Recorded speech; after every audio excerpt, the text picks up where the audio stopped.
how do you use your present moments?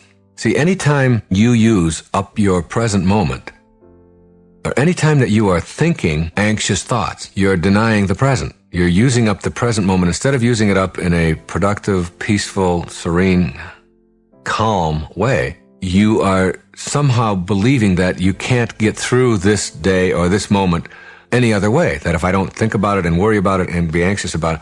But the fact is, it's going to get done. Your taxes are going to get done. You're not going to jail. You're not the kind of person who's going to opt to just simply not do your taxes. You're going to get the diapers. You're going to get the report done. All of that you're going to get done. Otherwise, you wouldn't be in the position that you're in. You would be doing something else, all right? Worry is using up the present moment to be immobilized about something that's going to happen. You don't worry about the past. You feel guilty about the past. Guilt is about the past in the present. Worry is about the future in the present. Remember, everything is experienced now in the present moment. And again, the payoff for worry is, what could I be doing in this moment if I weren't worrying? And then you say, well, my worry is keeping me from doing these things, taking this action, changing this behavior, moving on in a new direction, getting out of that relationship, whatever. Now, people worry about everything. People worry about their health. People worry about their children. They worry about dying. They worry about their job and the economy and having a heart attack and security and everybody else's happiness. And am I doing the right thing? And the prices and whether the economy is going to collapse and accidents and what if I have one and what do other people think about me and my weight and my money and my car breaking down and my bills and my parents maybe getting sick or getting into heaven or what if there's no God, or the weather, or getting old, or flying, or my daughter's virginity, or talking in front of groups, or going into the city. And even the most neurotic of all is worrying about having nothing to worry about, which I've had people do. I don't have anything to worry about, but then that's what worries me, because I just know that when I don't have anything to worry about, then something's going to go bad, and there they go off again. Now, here's the greatest piece of advice that any human being could ever receive. Forget about worry. Listen carefully. It makes no sense to worry about the things that you have no control over, because if you have no control over them, it makes no sense to worry about them, right? If you have no control over something, getting older or dying or getting into heaven or whatever it may be, then worrying about it isn't going to do you any good. So it makes no sense to worry about the things you have no control over, because if you have no control over them, it makes no sense to worry about them.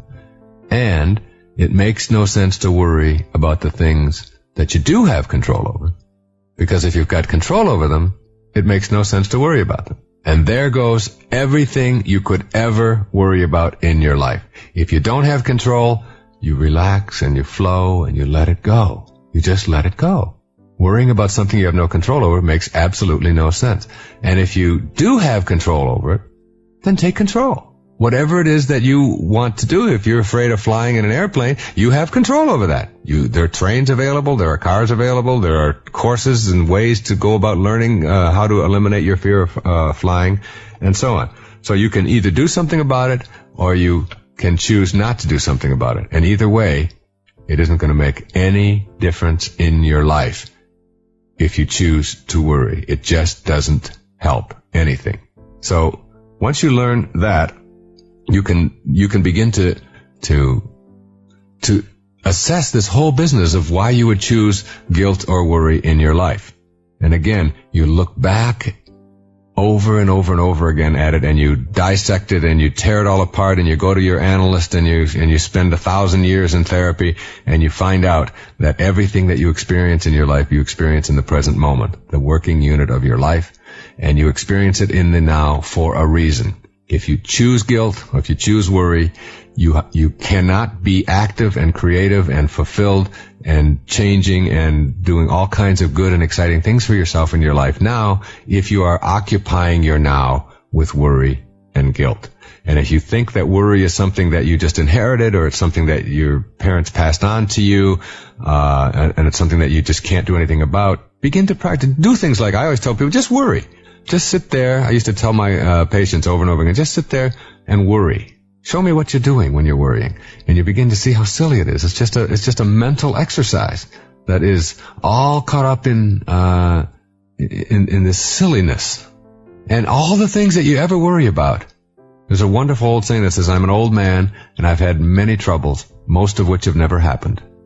And the most of which have never happened is all the worries. You get all these worries and you see them coming at you and you, oh my goodness, what's gonna happen? I'm gonna get audited by the IRS. I remember the first time I ever got audited by the IRS, and I talked about it, and I was playing this same silly game, worrying about it and whatever. And then I went through and it was a very pleasant experience. And I actually ended up getting a little bit more money, a little more of a refund. All of this concern, all of this time, all of this energy over something that wasn't, and it's happened to me many times. I've been through that process, and I don't worry about those things anymore. Now I have people in my life who handle those things, and I don't occupy my mind with that. And I do the same thing with my children, and I have 7 beautiful children, and I watch them grow up, and I know that there's all kinds of pitfalls and things out there that can have, but I can't keep my eye on every one of my children all day long when they're in school or when they're in their jobs or when they're in their relationships or whatever. I simply can't do that. So I have the choice. Am I going to sit around all day long and worry about each one of those children and whether or not they're going to be in any danger? Or am I going to just raise them to be as careful and productive as they possibly can and know that I can't do anything about that? And this isn't to say that I'm unconcerned. It is to say that I refuse to use my life filling it up with worry over things that I can't do anything about. I just can't go that way. And you don't have to either. Just like guilt has the notion that there's a difference between guilt and learning from the past. You do something, and instead of feeling guilty about it, you learn from it. Worry is one thing, and preparing yourself for the future is something quite different. But again, preparing yourself or planning for the future is still something that takes place in the now. So what you want to learn to do is to enjoy it in the now, instead of trying to live it 2 months from now or 3 months from now. Enjoy the planning process. If you're going to have a vacation 3 months from now, that's a very enjoyable process. All of that planning and all of the activity that goes into it and all the expectations and then the anticipation of what that's going to be like, that's one of the most joyful things about a vacation. All of that planning part. That isn't worry.